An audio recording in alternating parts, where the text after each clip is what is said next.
Sir, திமுக வலுவான ஒரு கூட்டணியை கட்டமைச்சிருக்காங்க. ஆனா மற்ற கட்சிகள் பெரிய அளவுல கூட்டணியை கட்டமைக்கல. ஏன்னா கூட்டணி தான் பெரிய அளவுக்கு ஒரு பலமா தேர்தல் அமையும். இல்ல 2017 ஆர்கே நகர் இடைத்தேர்தலில் இதே கூட்டணி தான் இருந்துச்சு. அப்ப திமுக டெபாசிட்டே போனுச்சு.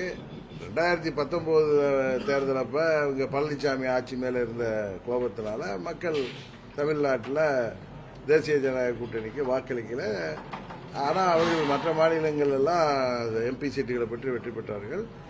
21 தேர்தலையும் பழனிசாமிக்கு எதிரான மனநிலையில வாக்குகள் திமுகவுக்கு ஆதரவாக கூட்டணிக்கு போனுச்சு. இப்ப 24 உங்களுக்கு தெரியும், பழனிசாமி வேண்டுமென்றே திமுகவிற்கு மறைமுகமாக உதவி செய்கின்ற பொருட்டே தன்னை காப்பாற்றிக் கொள்வதற்காக வழக்குகள் இரட்டை இலையை திமுகவுக்கு உதவி செய்கின்ற விதமாக தனியாக வேட்பாளர் போட்டு தேசிய ஜனநாயக கூட்டணி வெற்றியை பாதித்தார்.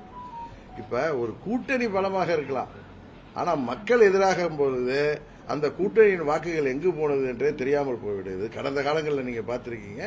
அதனால 1+1=2 என்பது தேர்தல் நேரத்தில் அந்த கணக்கு செல்லாது. நீங்க பார்க்க எங்கள் கூட்டணி பலப்படும். அந்த அளவுதான் நான் சொல்ல முடியும். எங்கள் கூட்டணி திமுக கூட்டணியை விட பலமான கூட்டணியாக மக்கள் ஆதரவோடு திமுக கூட்டணிக்கு மாற்று சக்தியாக தேசிய ஜனநாயக கூட்டணி வருகிற தேர்தலை சந்திக்கும். செங்கோட்டையனோட அதிருப்தி எப்படி பாக்குறீங்க?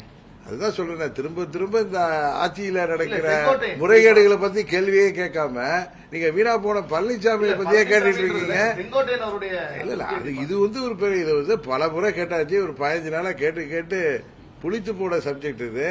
இந்த ஆட்சியில தினம் ஒரு கொலை நடக்குது, தினம் ஒரு கற்பழிப்பு சம்பவம், கேள்விப்படாத அளவிற்கெல்லாம் குற்றச்சம்பவங்கள், கொலை சம்பவங்கள், 5000க்கும் 10,000க்கும் கொலை நடக்குது. மூளை முடுக்கெல்லாம் கஞ்சா வியாபாரம், பள்ளிகளுக்கு பக்கத்தில் தடை செய்யப்பட்ட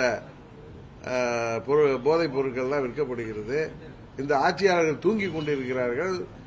திரு ஸ்டாலின் அவர்களும் அவரது குடும்பம் மாத்திரம் இன்றைக்கு பாதுகாப்பாக இருக்கிறார்கள். அது சம்பந்தமான கேள்விகளை தொடர்ந்து கேட்டீங்கன்னா நான் பதில் சொல்ல முடியுமே தவிர திரும்ப திரும்ப இந்த புளிச்சு போட பழனிசாமி கதையை பேசுவது எனக்கு என்னமோ அது தேவையில்லாத சப்ஜெக்டா நினைக்கிறேன்.